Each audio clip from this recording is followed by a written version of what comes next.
Hi hello.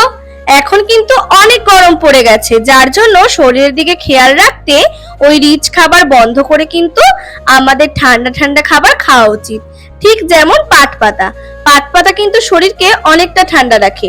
এখানে কিন্তু আমরা পাট পাতাগুলোকে মাঝখানে শিরাটা ছিঁড়ে ভালো করে জলে ধুয়ে রেখেছি।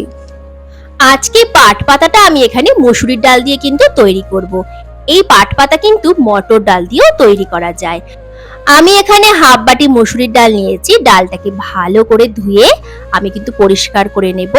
তারপর এখানে 1 বাটি জল দিয়ে ডালটাকে আমি সিদ্ধ করতে বসিয়ে দেব। অনেকেই পাট পাতা খেতে পছন্দ করে না, কারণ পাট পাতা কিন্তু একটু লোদ লোদ হয়। যার জন্য আমরা কিন্তু আজকে পাট পাতার ওই যে পাতার মাঝখানে শিরাটা ছিল সেটাকে ছিঁড়ে নিয়েছি।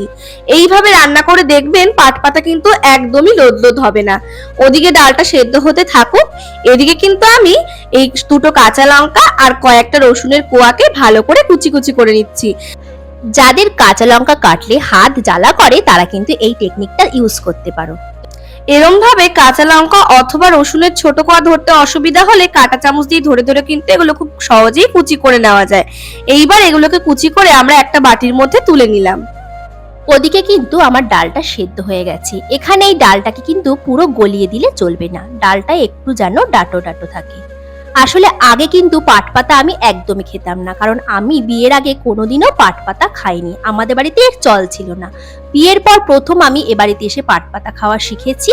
আর তারা কিন্তু এভাবেই রান্না করতো, আর এটা আমাদের বাড়ির সকলেরই খুব প্রিয়।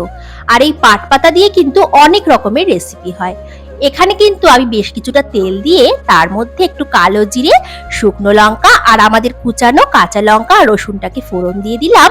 আর আমাদের ছাড়িয়ে রাখা পাট পাতাটা দিয়ে একটু ভালো করে ভাজা ভাজা করে নেব। প্রায় 5 মিনিট মতো পাট পাতাটাকে ভেজে নেওয়ার পর যখন ওটা একটু মজে এসেছে, তখন কিন্তু আমরা ওর মধ্যে 1 চামচ হলুদ গুঁড়ো, একটু পরিমাণ মতো লবণ দিয়ে আরো কিছুক্ষণ এটাকে ভালো করে ভেজে নিচ্ছি। পাট পাতাটা ভাজতে ভাজতে দেখবেন ওর থেকে কিন্তু খুব সুন্দর একটা গন্ধ বের হবে। ঠিক তখনই কিন্তু আমাদের সিদ্ধ করে রাখা ডালটা আমি ওর মধ্যে দিয়ে দেব। তারপর বেশ কিছুক্ষণ সবকিছুকে মিশিয়ে নিয়ে ওপর থেকে দিয়ে দেব 2-4 দানা চিনি। যেহেতু এখানে আমরা শাক রান্না করছি, তার জন্য কিন্তু এই রান্নায় একটু চিনি দিলে এই রান্নার স্বাদ আরো বেড়ে যায়। এবার সবকিছুকে আরো কিছুক্ষণ ভালোভাবে নাড়াচাড়া করে নেব। আর ঢাকা চাপা দিয়ে একটুখানি রেস্টে রেখে দেব। তাহলে কিন্তু পাট পাতা দিয়ে ডাল আমাদের একদম তৈরি। তাহলে দেখেছেন তো আজ কত সহজেই আপনাদেরকে আরো একটা নতুন রেসিপি শেয়ার করে দিলাম। ভালো লাগলে চ্যানেলটাকে সাবস্ক্রাইব করে দেবেন। Bye bye.